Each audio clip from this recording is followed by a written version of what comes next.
ಲಂಚುಲಾಲ್ ಅಂದ್ರೆ ಕರಾವಳಿ ಒಂಥರ ಮಿಂಚಿನ ಸಂಚಾರ. ಅಸ್ತ್ರ ಗ್ರೂಪ್ ಅಂದ್ರೆ ಸಾವಿರಾರು ಜನರಿಂದ ಸಾವಿರ ಕಲೆಕ್ಷನ್ ಮಾಡೋ ಕೋಟ್ಯಾಂತರ ರೂಪಾಯಿ ವ್ಯವಹಾರ.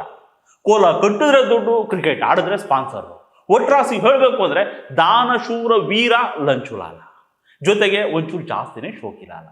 ಲಾಂಗ್ ಹೇರ್ಸು, ಕಲರ್ಫುಲ್ ಡ್ರೆಸ್ಸು, ಕೊರಳಲ್ಲಿ ಕೈಯಲ್ಲಿ ಕೆಜಿ ಗಟ್ಟಲೆ ಗೋಲ್ಡ್ ಜೆವೆಲ್ಸು, ಭರ್ಜರಿ ಇವೆಂಟ್ ಮಾಡಿ ಬ್ಲಾಸ್ಟು ಫೈರು ಹಾಕಿಸ್ಕೊಂಡು ನಡ್ಕೊಂಡು ಬರ್ತಿದ್ರೆ ಜನಕ್ಕೆ ಕುಬೇರನೇ ನಡ್ಕೊಂಡು ಬಂದಷ್ಟು ಖುಷಿ. ಇಷ್ಟು ಚಿಕ್ಕ ಏಜ್ಗೆ ಎಷ್ಟು ಅಚೀವ್ಮೆಂಟು ಅಂತ ಹೆಮ್ಮೆ. ಬರ್ತ್ಡೇ ಹೋದರೆ ಕಾಮತರು ವಿಶ್ ಮಾಡ್ತಾರೆ, ಸ್ಟೇಜ್ ಮೇಲೆ ನಿಂತ್ಕೊಂಡು ಕೋಟಿಲರು ಬೆಂತಾಡ್ತಾರೆ. ಜನ ನಂಬೋದಕ್ಕೆ ಇನ್ನೇನು ಬೇಕಲ್ವ. ಕೇರಳದಿಂದ ಬಂದು 7-8 ವರ್ಷದ ಹಿಂದೆ ಗಣಪಯ್ಯ ಆಸ್ಪತ್ರೆಯಲ್ಲಿ ಕೆಲಸ ಮಾಡ್ಕೊಂಡಿದ್ದು ಹುಡುಗ ಈ ಪರಿ ಬೆಳೆಯೋದು ಅಂದ್ರೆ ಸಣ್ಣ ಮಾತ. 6-7 ವರ್ಷದ ಹಿಂದೆ ಹೀರೋ ಆಗ್ಬೇಕು ಅಂತ ಓಡಾಡ್ತಿದ್ದ ಹುಡುಗ ಇವಾಗ ನೋಡಿದ್ರೆ ಏಕ್ದಮ್ ಪ್ರೊಡ್ಯೂಸರ್. ಬೆವರು ಸೋನು ಬಡವ, ಆ ಬೆವರಲ್ಲಿ ಬೆಳೆ ಬೆಳೆಯೋನು ಶ್ರೀಮಂತ ಆಗ್ಲೇಬೇಕು. $90 ಬಿಲಿಯನ್ ದುಡ್ಡು, ಸ್ಕಾಟ್ಲ್ಯಾಂಡ್ ಅಲ್ಲಿ ಒಂದು ಪ್ಯಾಲೇಸು, 3 ಫೆರಾರಿ ಕಾರು ಅಂತ 2018ರಲ್ಲೇ ಮ್ಯಾನಿಫೆಸ್ಟ್ ಮಾಡ್ಕೊಂಡಿದ್ದ ಈ ಹುಡುಗ ಲಂಚುಲಾಲ್. ಇವಾಗ ವಿಷಯಕ್ಕೆ ಬರ್ತೀನಿ ಕೇಳಿ. 12 ತಿಂಗಳದ್ದು ಒಂದು ಸ್ಕೀಮು, ತಿಂಗಳಿಗೆ ₹1,000. 12,000 ಕಟ್ಟಿದ್ರೆ ವರ್ಷ ತುಂಬಿ 3 ತಿಂಗಳಾದ್ಮೇಲೆ 14,000 ರೂಪಾಯಿ ಕೊಡ್ತಾರಂತೆ. ಜನವರಿ ಶುರುವಾಗೋ ಸ್ಕೀಮು ಡಿಸೆಂಬರಿಗೆ ಮುಗಿಯುತ್ತೆ. ಹಿಂಗೆ ಹೋದ ವರ್ಷ 45,000 ಜನ ದುಡ್ಡು ಕೊಟ್ಟವ್ರೆ. ಲೆಕ್ಕ ಹಾಕೊಳ್ಳಿ ಎಷ್ಟು ಕೋಟಿ ಕಲೆಕ್ಷನ್ ಅಂತ.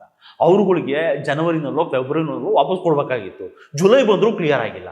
ಈ ವರ್ಷ ಚಿಕ್ಕಮಗಳೂರು ಸ್ಕೀಮಲ್ಲಿ 85,000 ಜನ ಪ್ರತಿ ತಿಂಗಳು ಸಾವಿರ ಕಟ್ತಿದ್ದಾರೆ. ಡಿಸೆಂಬರ್ ಅಷ್ಟರಲ್ಲಿ ಎಷ್ಟು ಕೋಟಿ ಕಲೆಕ್ಷನ್ ಆಗುತ್ತೆ ಅಂತ ಲೆಕ್ಕ ಹಾಕಿ. ಹೋದ ವರ್ಷದ್ದು ಈ ವರ್ಷದ್ದು ಎಲ್ಲ ಎತ್ಕೊಂಡು ಊರ್ಬಿಟ್ರೆ ಜನ ಎಲ್ಲೋ ಮಣ್ಣೊಯ್ಕೋಬೇಕು. ಗೋಲ್ಡ್ ಸ್ಕೀಮು, ಫರ್ನಿಚರ್ ಸ್ಕೀಮು ಅಂತ ಫ್ರಾಡ್ಗಳು ಸಾಲಾಗಿ ಬಂದು ಟೋಪಿ ಹಾಕೊಂಡು ಹೋಗ್ತಾನೆ ಇದ್ದಾವೆ.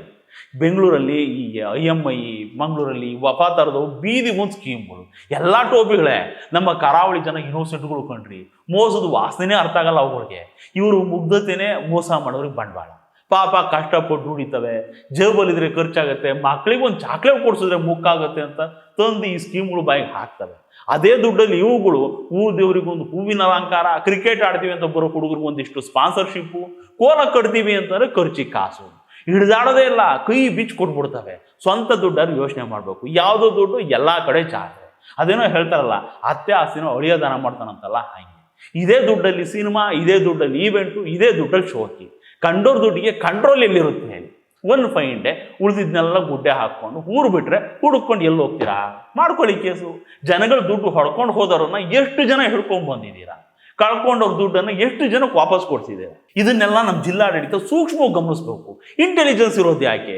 ಇಂಥವ್ರ ಮಾಹಿತಿ ತೆಗಿಬೇಕು. ಬಿಡಿಯಾಗಿ ಜನಗಳ ದುಡ್ಡು ಒಬ್ಬನ ಕಡೆ ಹಿಡಿಯಾಗಿ ಸೇರ್ತಾ ಐತೆ ಅಂದಾಗಲೇ ಎಚ್ಚೆತ್ಕೋಬೇಕು. ಕಳ್ಕೊಳ್ಳೋವ್ರಿಗೂ ಕಾದು ಯಾರೋ ಬಂದು ಕಂಪ್ಲೇಂಟ್ ಕೊಡ್ಲಿ ಅಂತ ವೇಟ್ ಮಾಡ್ಕೊಂಡು ಕೂತ್ಕೊಂಡ್ರೆ ಅದನ್ನ ಸಿಸ್ಟಮು ಅಂತಾರ. ಇವಾಗ ನೋಡಿ, ದುಡ್ಡು ಕಟ್ಟಿ 6-7 ತಿಂಗಳಾದ್ರೂ ವಾಪಸ್ ಕೊಡ್ತಿಲ್ಲ, ಕಾಲ್ ಮಾಡಿದ್ರೆ ರೆಸ್ಪಾನ್ಸ್ ಮಾಡ್ತಿಲ್ಲ, ಯಾವಾಗ ಊರು ಖಾಲಿ ಮಾಡ್ತಾರೋ ಸುಳು ಸಿಗ್ತಾ ಇಲ್ಲ. ನಮ್ಮ ಕರಾವಳಿ ಪೊಲೀಸರು ಈಗಲಾರು ಕೊಡ್ಕೊಂಡು ಎದ್ದಾಳ್ಬೇಕು. ಇಲ್ದಿದ್ರೆ ದುಡ್ಡು ಕಳ್ಕೊಂಡ ಜನ ಸ್ಟೇಷನ್ ಮುಂದೆ ಬಂದು ಬಾಯ್ ಬಡ್ಕೊಳ್ಳೋದು ದೂರ ಇಲ್ಲ.